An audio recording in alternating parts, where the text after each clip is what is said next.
Arestado sa Mandaluyong ang apat na hininalang hold-upper ng mga miyembro umano ng tinatawag na Sampaguita Gang. Ang kanilang modus may mga magpapanggap na nagtitinda ng sampaguita sa jeep at siyang magtitip sa mga kasamahan kung may pwedeng ma-hold up sa mga pasahero.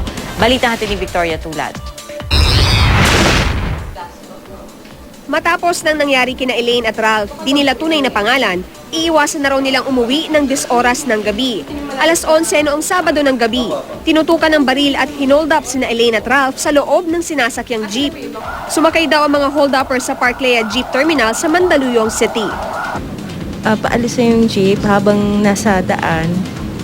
Bigla pong may tumutok sa akin yung sa kabila ay kaliwa kong yung lalaki. Tapos pinagitnaan po nila ako. Ayun po, nag-ano sila ng hold up daw. Bag, pera, cellphone na yun, inabot na lang po namin.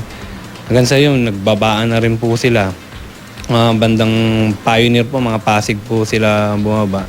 Agad nag-report sa Pasig City Police ang mga biktima kaya't nahuli ang mga suspect.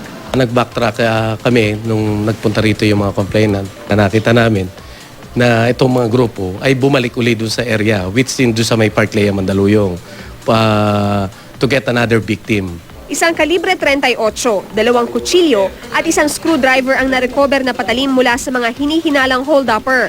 Ang tawag sa kanila ng mga pulis, Sampaguita Gang. Isa raw kasi sa kanila ang kunwaring magbebenta ng sampaguita sa loob ng jeep. Pero iyon pala'y titingnan niya kung may ma-hold up sila sa mga pasahero. Sesenyasan niya ang mga kasama na sasakay ng jeep. Nakalagay daw ang kanilang mga patalim at baril sa isang timba.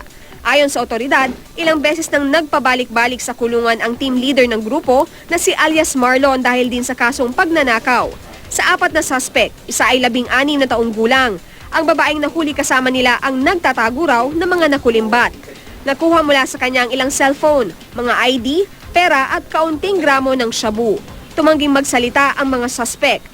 Posible silang makasuhan ng illegal possession of firearms, possession of illegal drugs, robbery at paglabag sa Omnibus Election Code dahil sa pagkakaroon ng baril at droga. Ganitong sitwasyon ngayon lalo na't ganito magpapasko.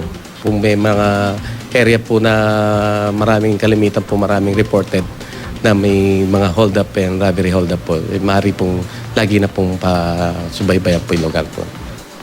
Victoria Tulad, GMA News.